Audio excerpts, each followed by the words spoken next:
Tozan as well.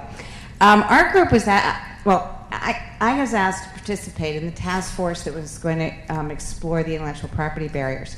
I had retired from Pfizer by then, so there was no fox in the hen house. But I had worked a lot on intellectual property issues when I was in the pharmaceutical industry. The assumption was that because chemoprevention agents take so much longer to get through the FDA and are more expensive, and this is largely because you're putting drugs into healthy human beings, so FDA is asking for it, obviously, as you guys know, much more research and clinical trials, that during that period, the patent life is ticking away, and at the end of the day when the drug is approved, there's less time to recoup investment. For the pharmaceutical industry, does that, in fact, lead away from research and development of chemoprevention and more towards treatment drugs? Of the 750 candidates in the pharma pipeline right now, you wonder how many of them are for treatment of existing cancers as opposed to chemoprevention. To confirm that kind of assumption that there were IP barriers to more research in this area, we asked Henry Grabowski and Jeff Moe of Duke to do a study. They've done a lot of work in the pharmaceutical area.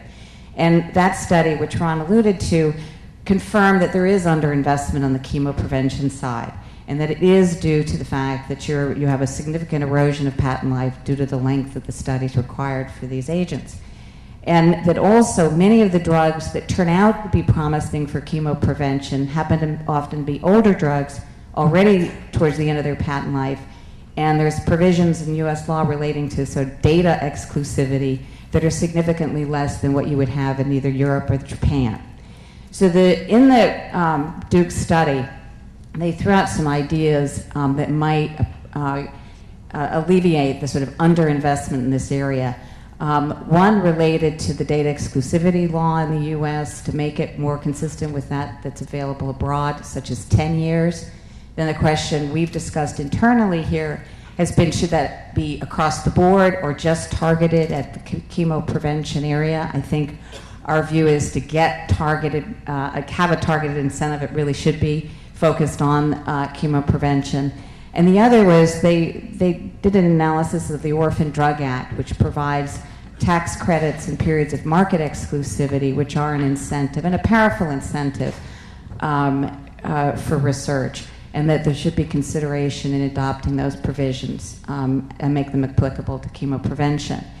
As a result of this study and with that in hand, a number of us have talked to people on Capitol Hill. We've briefed Senator Feinstein's office, Senator Brownback, who's also been involved in cancer legislation, and more recently, Senator Kennedy's office, who is working on a major cancer bill.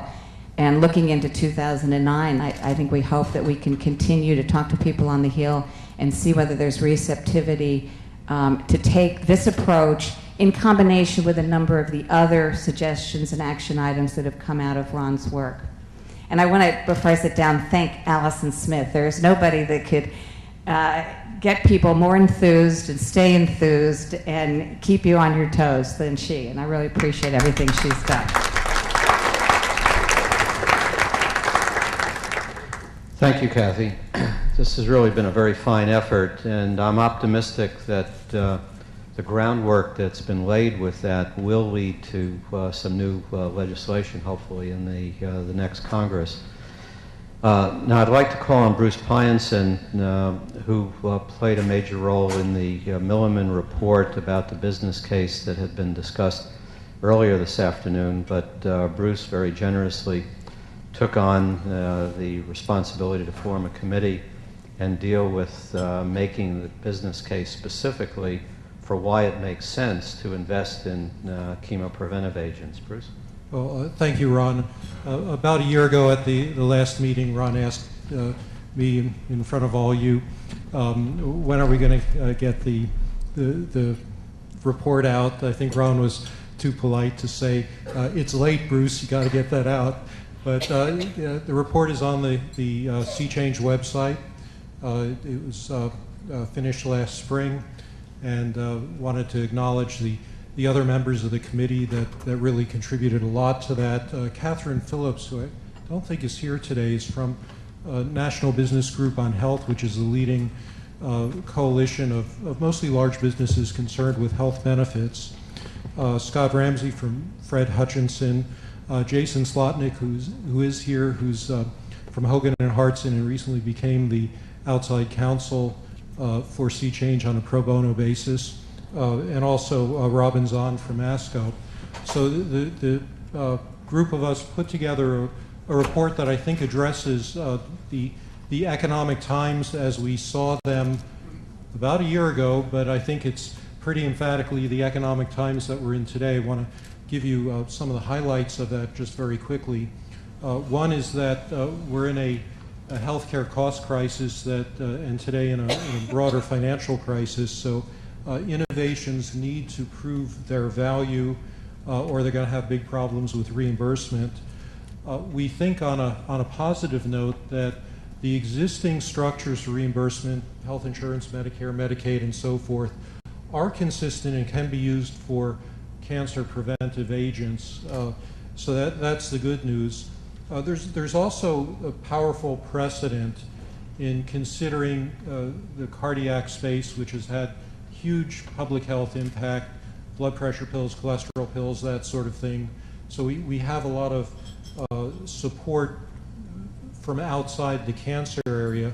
And the last issue I think is probably most important and can affect a lot of the things that we all want to accomplish, which is that using the concept of value is just going to be critical.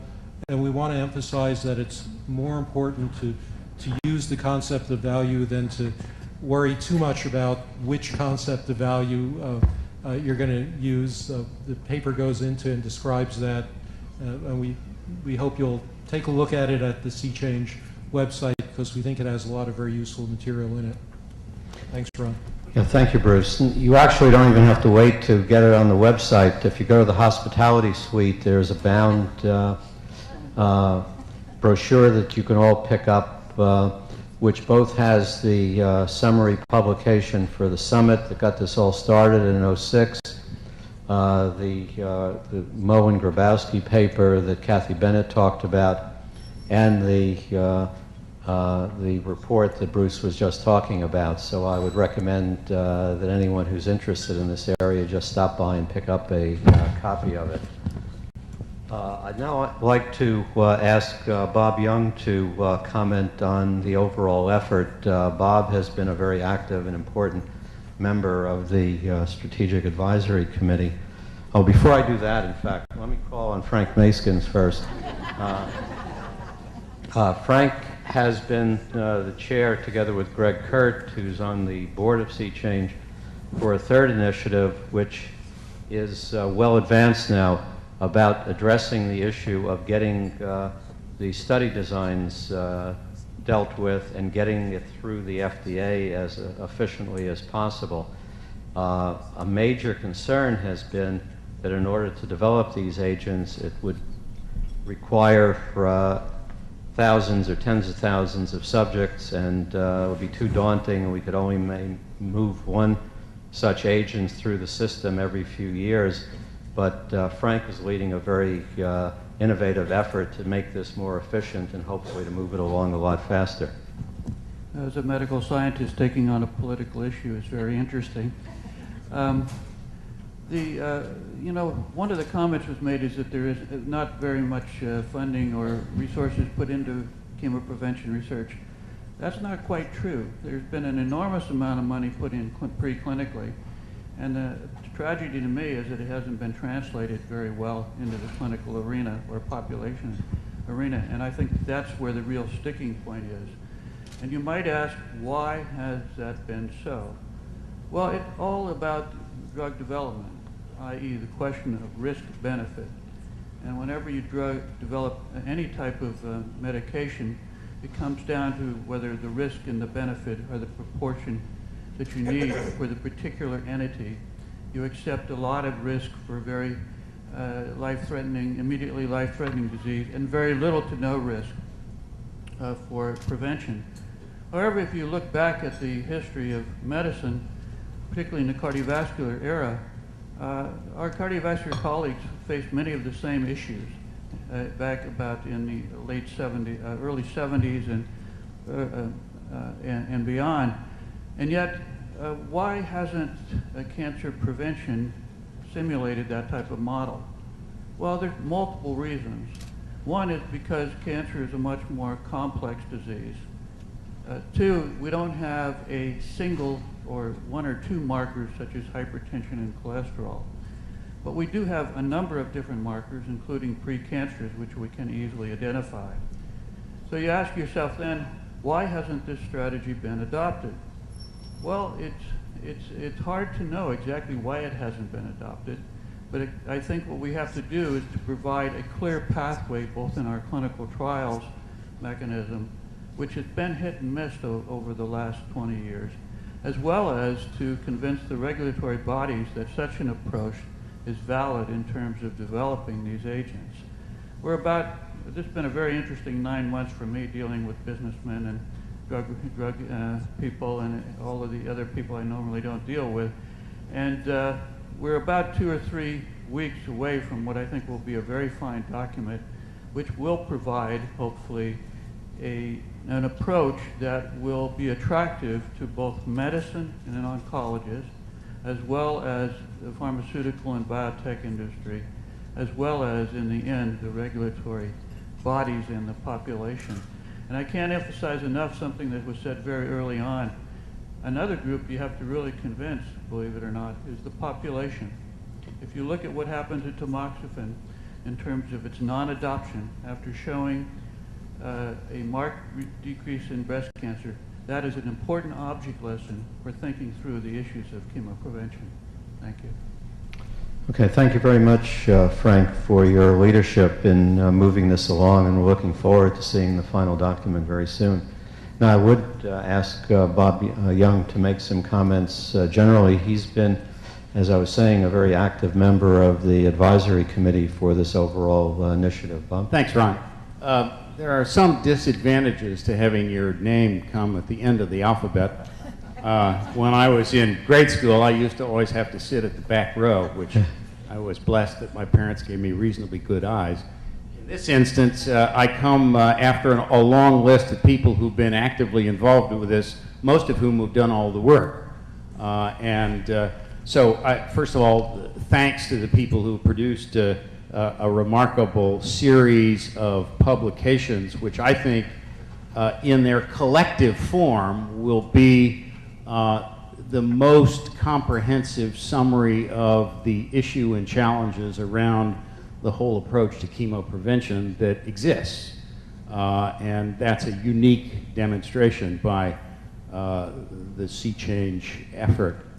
I want to make 2 points. The first point, which is I'd like to call on our communications group and follow up on one of the points that Frank Maskins just made, and that is that one of the very underappreciated aspects of cancer prevention is that there are already some remarkable examples of interventions, therapeutic interventions, which prevent cancer.